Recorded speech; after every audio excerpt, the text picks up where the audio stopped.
พายุฤดูร้อนที่เกิดขึ้นนะคะจังหวัดสกลนครก็เร่งสำรวจความเสียหายเพื่อเยียวยาผู้ประสบภัยโดยเร็วที่สุดค่ะ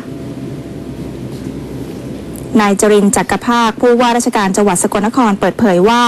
จากเหตุวาตภัยที่เกิดขึ้นในพื้นที่มี16อำเภอจาก18อำเภอได้รับความเสียหายจากพายุฤดูร้อนบ้านเรือน 2,004 ครัวเรือนใน212หมู่บ้านได้รับความเสียหายประชาชนเกือบ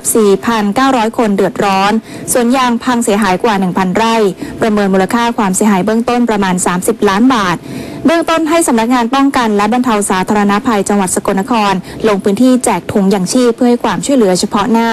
และกำลังพิจารณาเงินช่วยเหลือซึ่งจะได้ไม่เกินหลังละ 20,000 บาทค่ะ